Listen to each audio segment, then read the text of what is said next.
Well, welcome back to our RVTLZ Breakouts. We have been having so much fun catching up with all of our RVTLZ breakout speakers. Since we had to postpone our event, we decided to give you an all-access pass and make sure everybody could come to every single one. And so this morning, we are joined by Pastors Josh and Brittney. They're our lead pastors, and they are also your favorite youth speakers. And so we are so excited to have them. So welcome, Pastor Josh and Brittney. Hello. Thanks for being with us today. So you guys you are going to do a breakout called Boy Meets Girl. And so we are going to talk about dating and love and marriage and sex and all of it, right? That's right. So just as a little fun fact for people who probably maybe don't know, I met y'all when you were a freshman in high school. Josh, you were a freshman, and Brittney shortly after that. And so I got to have a front row seat to y'all. You sure did. You didn't have a front row seat. You had a behind the scenes seat. Yeah, behind the scenes. Try to keep y'all apart. Yeah. Yes. I remember, I think I told Brittney one time that you had to talk to other people. You couldn't just talk to Josh. Yep. Be friends with everybody. Yes, at youth camp. Yep. No purpling at youth camp. That's right. No purpling. Blue, pink, no purpling. Oh, wow. Never heard that one. Yeah. That's a good one. So anyway, it's super fun to have you guys on here and sharing with us, because y'all have a lot of wisdom, and we just want to jump in. So I think we have like 4 questions that we're going to try to get through, and we may need to break it into 2 sessions, which would be fine. So we'll see how many questions we get through today, but the first one that I want to ask you is dating good or bad? I think neither, right? I think that dating is neither good or bad. And the reason I say that is because dating is actually not biblical. And by that, I mean, it's not defined in the Bible. There is no dating mentioned in the Bible. There's really only 2 relationship statuses. You're either married, or back in the day you were betrothed. Like Mary was betrothed to Joseph, meaning like engaged. It would be today's version of being engaged. So I don't think that it's a bad thing that it's a man-made relationship status. That's the world we live in today that's been made. But because you can't really define it biblically and say, okay, the Bible is against dating or the Bible is for dating, I think we have to look at other things, and that would be what the Bible says about how you should conduct yourself before you're married or before you're engaged. And so that's what I would. Yeah, there's no like, you can't Google Bible verses about dating. Right, right. It's not there. It's really not. It's just not that much. But that's how we usually, we want to, if we're wanting to honor God with our lives, we want to find out what does the Bible say about this topic. And a lot of times we want the prescription for what to do. Doesn't mean you always do it automatically, but it's good to know like what exactly it says. And so completely agree that it's just because it's not there, it's kind of hard to know. So yeah, it's not good or bad, or I think dating in and of itself, the whole concept is just kind of neutral. Right. And so the hot topics that usually come up when it comes to dating is like purity, or how to conduct yourself in general. So I think that's what you do when you look at the Bible, you look at those things. So dating is more like, I would describe it as like a series of events until you decide that person is the one you want to get married. Yeah. And you are just on this series of events with that particular person. And so, yeah, I think that's what you really have to do, is look at what things in dating are put into question, put into tension, and that would be things like purity, and how you just conduct yourself in general as a Christian. And so would you agree with that? I agree. And I think that also knowing why you're dating, and that's like such, I remember being all of you guys' age. Oh, yeah. And like, that was always it was almost like a thorn in your side, because you want to date, because God's wired you, and that's not bad because God has wired us to be in that relationship. And so you want it so bad. And so I can hear people like Jenny and Sean saying, but people in our lives like saying, like, what's the point of it? Like, and why are you dating? Make sure that there's a purpose behind this it. person. And I like that you say series of events, because really, I think one of the ways that we go wrong is we take dating, it sounds crazy, but we almost take it too seriously at a young age. Yeah. And because we take it too seriously, that you can get yourself in trouble. Right. And what, like cheating on your boyfriend or cheating on your girlfriend. Let me just go on a rabbit trail real quick, because I think this is really good. First of all, if you're being sexually immoral, then cheating or not cheating, whatever, is sin. Right. So if you're not being sexually immoral, what is even cheating on a boyfriend or girlfriend? Because there's no such covenant relationship as dating. There's really no such thing. So I like that you say series of events, because basically, if you're Facebook official or something, if you're dating somebody, you're really committing just to build a relationship with this person to see if this is a person who you have a future with. Right. And if that's not the purpose, I would ask yourself, I wouldn't tell you not to date specifically, because I think every person has to, along with what their parents would guide them and their pastors would guide them, in each individual situation. And there's a wide age range here as well. Yeah. But you should ask yourself, if I'm not going on dates and getting to know this person in a healthy way for the purpose of getting married in the future, why am I even doing it? What's the point to begin with? So what's the point of dating is a big question to ask yourself. And then as you do it, if it's the right situation to do as you're doing it, then everything that she was saying comes into play. Right. All these other dynamics, that you got to start asking yourself other questions, because there's no dating verses in the Bible. So is it good or bad?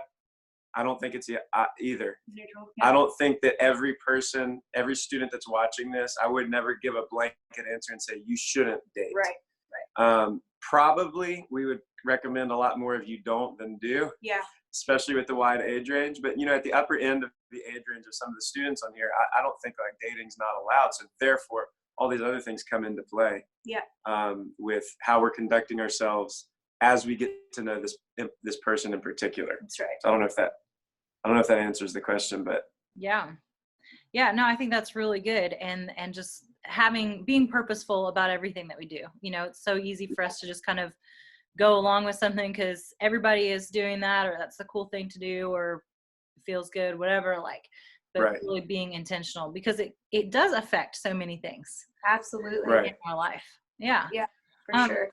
Let's look at some of the things that dating affects. And, you said including your parents or your pastors kind of in that decision, like, am I ready to date? Is this a good person to date? Whatever. What do you think that should look like? What is a parent's role in that?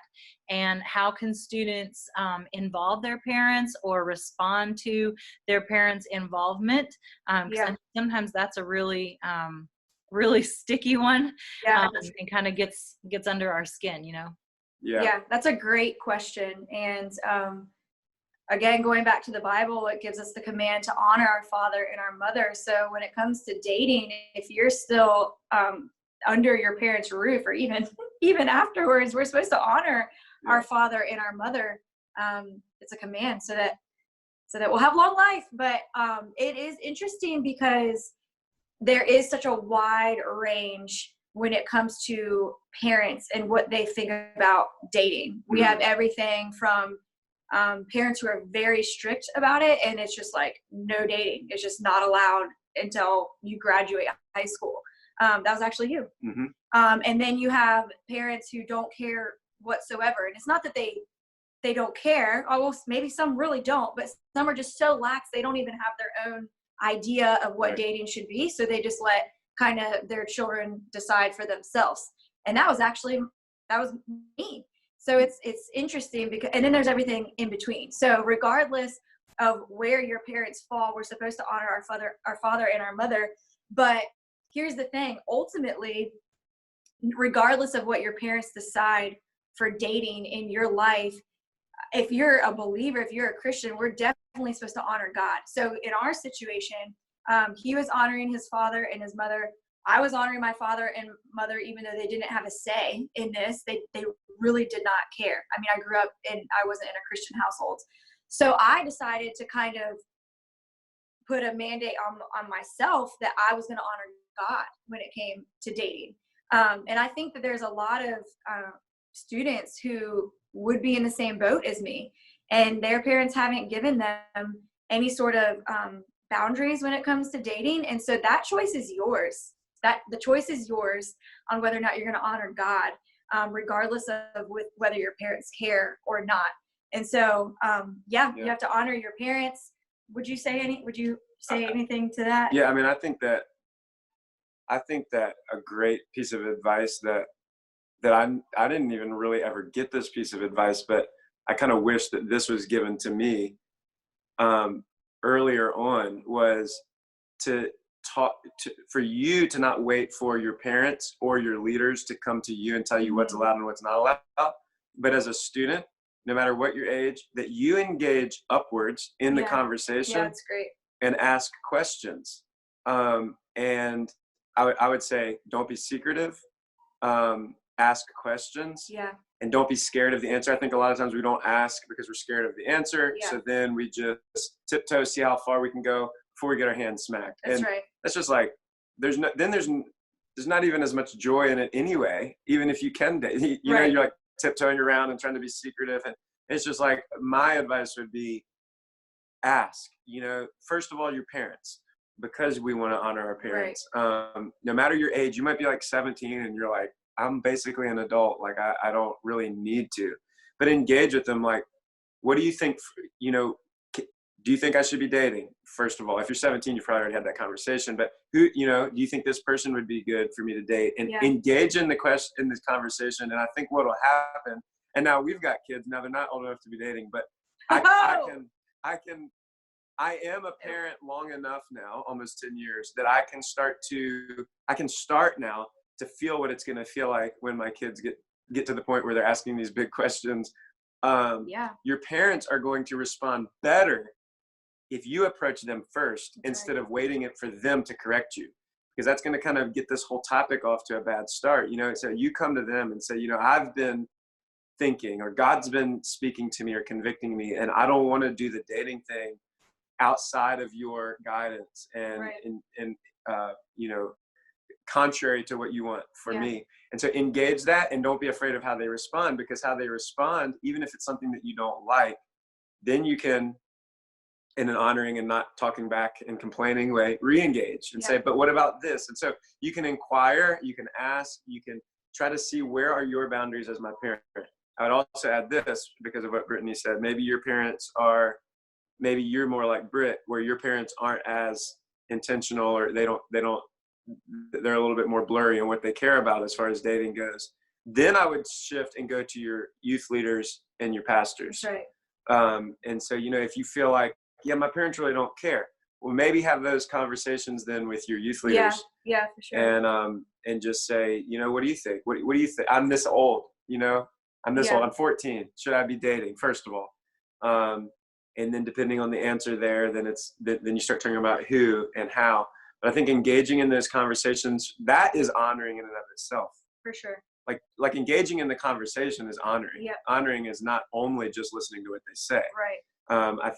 I think honoring is telling them how you feel. You know, maybe you really, really want to. Maybe you really, really like them. Maybe you really, really want to go on dates with them. Tell them that. Yeah. You know, and it might be awkward at first, but anyway, and I think that's something that would have even helped me in my situation when I was dating. I think a lot of times I was scared, you know, and a lot of you students might know my parents because they might have been your pastors before we transitioned in. So my mom and dad were pastors. They did want, and now that I'm older, I realized that was a good boundary for them to have. They didn't just let me go and do whatever I wanted. So I appreciate that now. But I think if I could change one thing, I would be more bold as to say, I like her. I want to spend more time with her. What are my boundaries?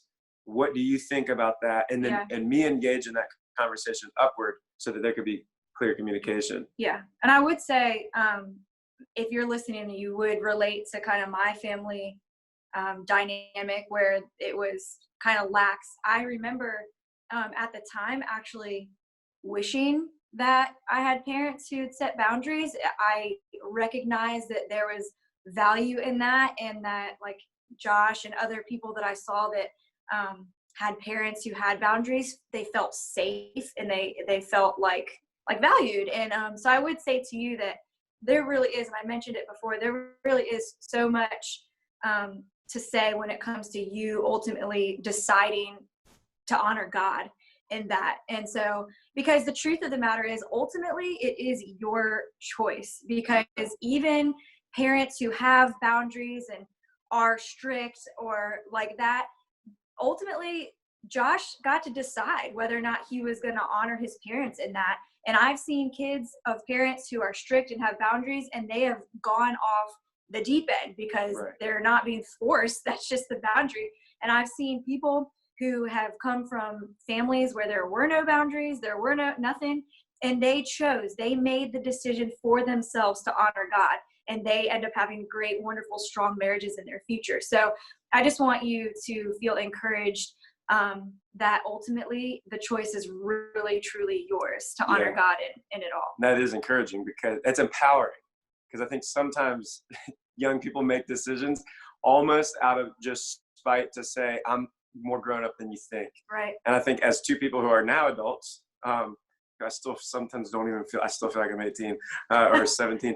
Far from it. But I think that, what was I going to say? Sorry. I think that,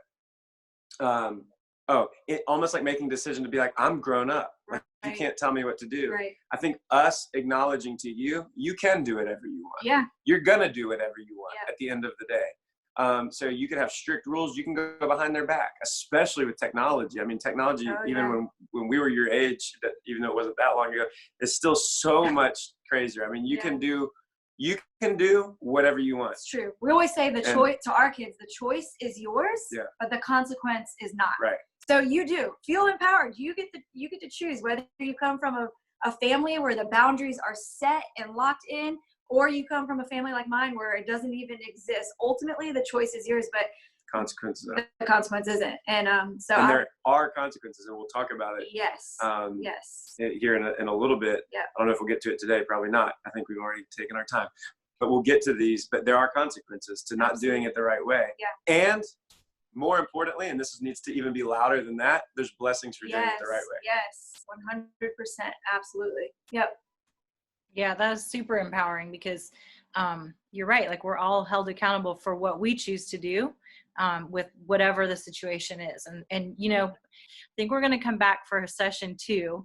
And next week, we're going to talk more about the impacts and the consequences of, you know, like that those relationships do have on our lives. And then also, like, how do we decide who to date? You know, like, we've kind of talked about, should I date or should I not date today?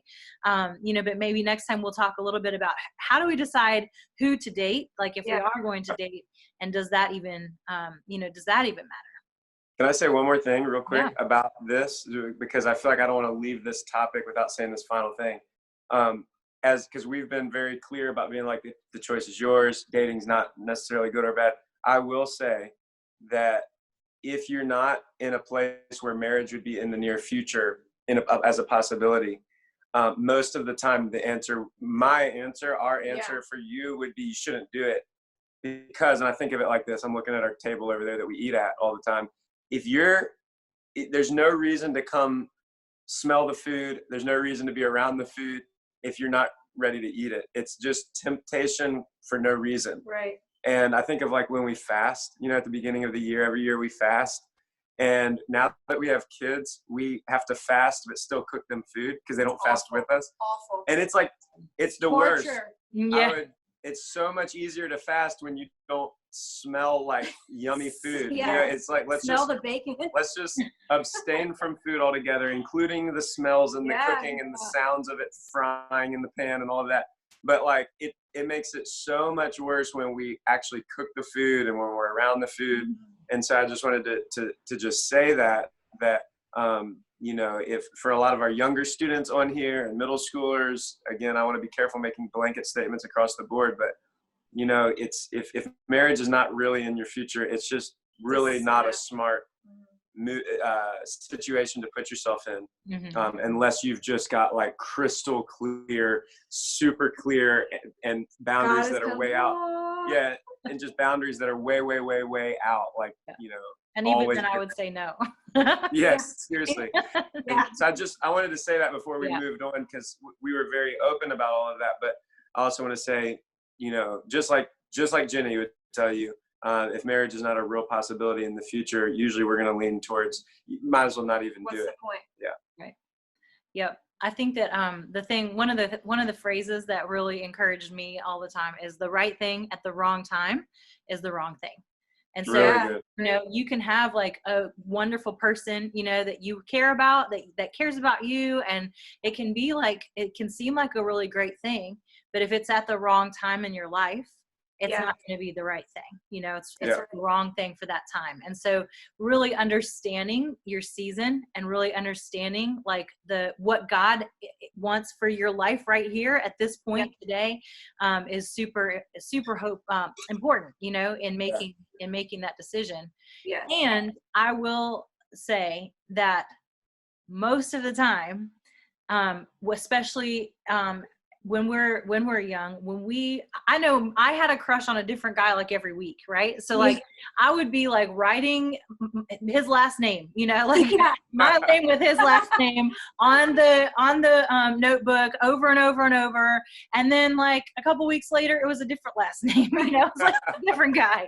So like it's totally right and normal for us to have those like strong interests in someone and be attracted to them, or really be interested in getting to know them, wanting to know more about them, but it's friends are going to last longer than boyfriends or girlfriends. Like in that season, if you're not ready to get married, you can stay friends. You can have those moments where you really, really like somebody, and then it's going to go away. And if you just keep it on that friend zone, you're going to keep that friend instead of kind of like having muddled it up, Right. You won't have any regrets. Yes. And making it complicated. So, cool. Well, hey guys, we are out of time today. So we're going to bring it back next week and have you guys join us again for part 2. And in the meantime, if you have not subscribed to our YouTube channel, please like and subscribe this, share it with your friends, invite people back to the conversation next week, and we'll be back with Josh and Brittney. Awesome. See you guys.